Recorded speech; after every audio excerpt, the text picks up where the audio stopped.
Quickly before we start, I want to say that these prices I got them from Mercari on eBay. I just did my little research on here and tried to find the most expensive ones. So apologies if I missed anything. So with that being said, let's get started. Alright, so number 10 here we have is Gold Label and Platinum Edition Psycho Pirate based on the Crisis on Infinite Earth's wave. As you can see, compared to the normal variant, this one comes with his actual face and his suit is painted different based on the comic book of Infinite Frontier number 1.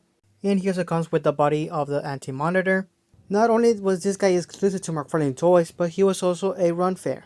What's a run fair, you ask? Well, it's actually a McFarlane website where you sign up if you want any of the Platinum figures. McFarlane usually does it for Platinums, but occasionally he also puts some there that are exclusive, like gold labels. Most of the time, these Platinums are very limited, so only a few thousand people will end up getting these kind of figures. So you can already see why this guy is on the price range of $80 to $90. Next up, here we have is Catwoman from Batman Nightfall. This is a purple normal variant. This is a normal release, and she was hated at the beginning of her release just because of her, let's just say, diaper that they gave her. But now she's going for around to $90 to $100. I have no idea why. Maybe because the Batman Nightfall figures were actually really good and people wanted to get more of these. So yeah, this is one of the occasions where the figures hit it at first, but then all of a sudden people want it, and then it shoots up in price. In third place here we have is Batman Platinum Edition based on the Zack Snyder Justice League wave. This guy was all over the promotional pictures. I think McFarlane knew that they did a great job with the head sculpt, which I also think McFarlane, that's the best Ben Affleck head sculpt McFarlane has ever made for this version of Batman. I don't know how they went from this to this. What have I done? But yeah, this version was all over the promotions. Even if you wanted to order him, it was promoted as this Platinum Edition version. But once you ordered him, you will end up getting the one with the goggles down. The Platinum Edition, the only difference with the Platinum Edition is just that he has his goggles up. And that's pretty much it. And just for that, this guy's going for around $100. Which again, I find very funny that they use this version to promote the figure, just for you to end up getting the one with the goggles down. Next up, here we have is one that took me by surprise, and it is the Blue Beetle and Booster Gold 2-pack. This 2-pack was kind of pig-warming when it came out the first time, and then I started finding him in my local comic book shop for $40, almost retail price. And then all of a sudden, people have started posting these for $100 to almost $200. From what I heard, this is becoming really rare to find nowadays, which I find kind of weird because there was a single release gold labeled of Blue Beetle, which was basically the same figure as this one. And then there was some different kind of paint to the Booster Gold one where he has some more shiny gold. But this one is more like a classic looking Booster Gold, so I can see why for these. But if you find these loose, you might find them for $40, basically the retail price. But if you want them in package and everything all pristine, then these are going for $100 to $112. Next up here we have is another one that went up in price all of a sudden, and it is the Donna Troy from Teen Titans. This is from a Build-A-Figure wave for Beast Boy. The highest I've seen her go up for is $120. Just like with the Booster Gold and Blue Beetle 2-pack, this is also becoming rare apparently, from what I've heard from people. Probably mostly because McFarlane is not really interested on the Teen Titans. McFarlane has not made any Teen Titans figures just recently with Beast Boy that they made. But other than that, McFarlane is not really interested. Like again, we only got one Raven. We only got one Raven from all the years McFarlane got the license. We got one Raven. One. Just one. You can't keep getting away with this! You can't keep getting away with it!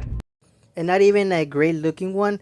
It's decent, but I'm sure McFarlane can improve and give us a much better Raven. But overall, Donna Troy is going for at least $120 in package if you also want the Beast Boy arms. Now heading to our top 5, here we have is Wonder Woman McFarlane Collector Edition. There's no surprise here. A lot of people have been looking for her. A lot of people have been demanding McFarlane to re-release her, and he did, but in a patina edition. So McFarlane is kind of trolling people here. And then we got another version of Wonder Woman which people really liked, but the catch is they have to get her with Godzilla. So McFarlane is really trolling people here with Wonder Woman. But yeah, this version is really demanded. It sold out real quick once she went out for pre-order, and right now she's going for like $140 or $50. Even loose, you would see her the same price with all her accessories included. Her platinum variant is also going around the same price range, so I really didn't want to include two figures that are almost the same price range, especially since it's just a repaint. Next up here we have is Hawkman, based on the Zero Hour comic book. This is also from the collector's edition, and he's also a platinum edition. The price range for this guy is $180, and he's also a platinum edition. The price range for this guy is $180. And my guess is because this guy has the classic looking colors of Hawkman, while the normal variant has more like of a more modern colors to Hawkman. And especially since Hawkgirl was released this month or last month, I believe. I believe this guy also went a little bit more up just because of Hawkgirl, which he also has a platinum variant that has her more classic look. In third place here we have is Shazam from the Page Punchers line. This guy's going for $210, the maximum I've seen him go for. The price range for this guy is really absurd. $200.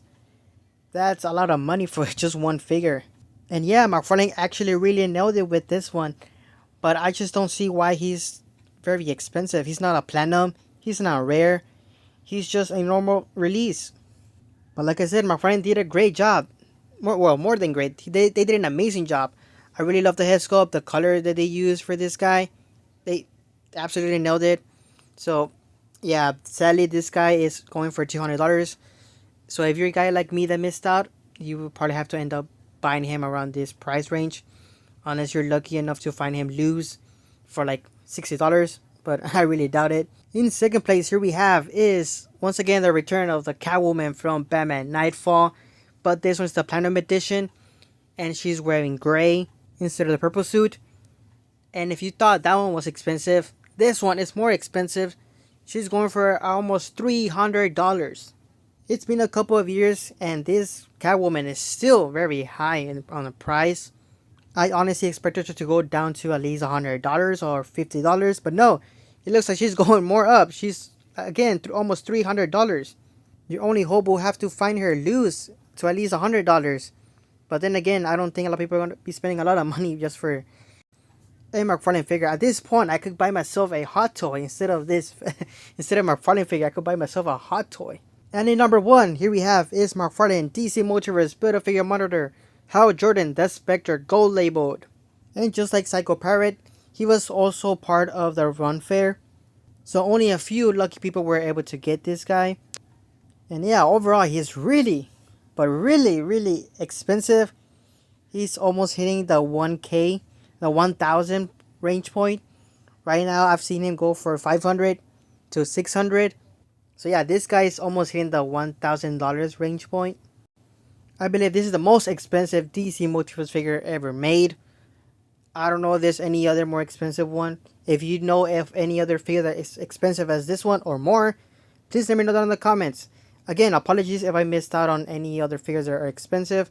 But that's pretty much it. Thank you guys for watching, and I hope to see you guys in the next one.